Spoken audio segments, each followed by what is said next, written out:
Keluaran pasal 15 ayat 1-21. Nyanyian Musa dan Israel. Pada waktu itu Musa bersama-sama dengan orang Israel menyanyikan nyanyian ini bagi Tuhan yang berbunyi, "Baiklah aku menyanyi bagi Tuhan, sebab ia tinggi luhur, kuda dan penunggangnya dilemparkannya ke dalam laut. Tuhan itu kekuatanku dan mazmurku, ia telah menjadi keselamatanku. Ia Allahku, kupuji dia, ia Allah Bapakku, kuluhurkan dia. Tuhan itu pahlawan perang, Tuhan itulah namanya." Kereta Firaun dan pasukannya dibuangnya ke dalam laut. Para perwiranya yang pilihan dibenamkan ke dalam laut Teberau. Samudra raya menutupi mereka. Ke air yang dalam mereka tenggelam seperti batu. Tangan kananmu, Tuhan, mulia karena kekuasaanmu. Tangan kananmu, Tuhan, menghancurkan musuh. Dengan keluhuranmu yang besar, Engkau meruntuhkan siapa yang bangkit menentang Engkau. Engkau melepaskan api murkamu yang memakan mereka sebagai tunggul gandum. Karena nafas hidungmu, segala air naik bertimbun-timbun. Segala aliran berdiri tegak seperti bendungan. Air bah membeku di tengah-tengah laut. Kata musuh, "Aku akan mengejar, akan mencapai mereka, akan membagi-bagi jarahan. Nafsuku akan kulampiaskan kepada mereka, akan kuhunus pedangku, tanganku akan melenyapkan mereka. Engkau meniup dengan taufanmu, laut pun menutupi mereka, sebagai timah mereka tenggelam dalam air yang hebat. Siapakah yang seperti Engkau di antara para Allah, ya Tuhan? Siapakah seperti Engkau?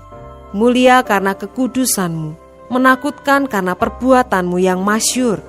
Engkau pembuat keajaiban. Engkau mengulurkan tangan kananmu, bumi pun menelan mereka.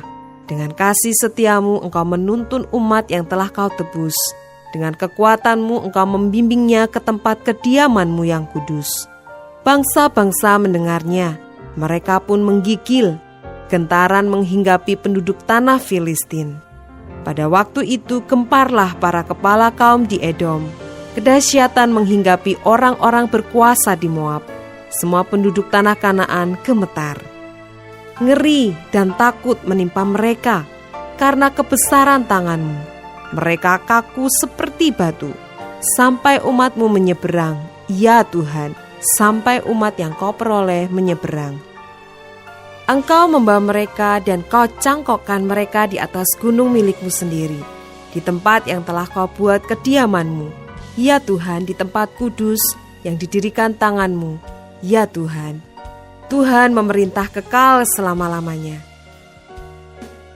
Ketika kuda Firaun dengan keretanya dan orangnya yang berkuda telah masuk ke laut, maka Tuhan membuat air laut berbalik meliputi mereka.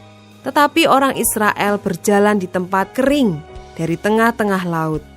Lalu Miriam nabiah itu, saudara perempuan Harun, mengambil rebana di tangannya, dan tampillah semua perempuan mengikutinya, memukul rebana serta menari-nari.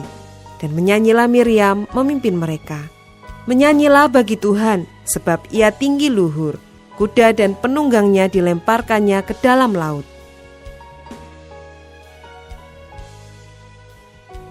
Ayat 22 sampai dengan 27. Di Mara dan di Elim. Musa menyuruh orang Israel berangkat dari laut Teberau. Lalu mereka pergi ke padang gurun Syur. 3 hari lamanya mereka berjalan di padang gurun itu dengan tidak mendapat air. Sampailah mereka ke Mara, tetapi mereka tidak dapat meminum air yang di Mara itu, karena pahit rasanya. Itulah sebabnya dinamai orang tempat itu Mara.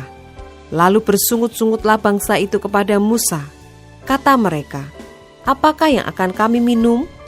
Musa berseru-seru kepada Tuhan, dan Tuhan menunjukkan kepadanya sepotong kayu. Musa melemparkan kayu itu ke dalam air, lalu air itu menjadi manis. Di sanalah diberikan Tuhan ketetapan-ketetapan dan peraturan-peraturan kepada mereka, dan di sanalah Tuhan mencoba mereka. Firman-Nya, "Jika kamu sungguh-sungguh mendengarkan suara Tuhan Allahmu dan melakukan apa yang benar di matanya, dan memasang telingamu kepada perintah-perintahnya, dan tetap mengikuti segala ketetapannya, maka aku tidak akan menimpakan kepadamu penyakit manapun yang telah kutimpakan kepada orang Mesir, sebab aku Tuhanlah yang menyembuhkan engkau. Sesudah itu sampailah mereka di Elim. Di sana ada 12 mata air dan 70 pohon kurma. Lalu berkemahlah mereka di sana di tepi air itu.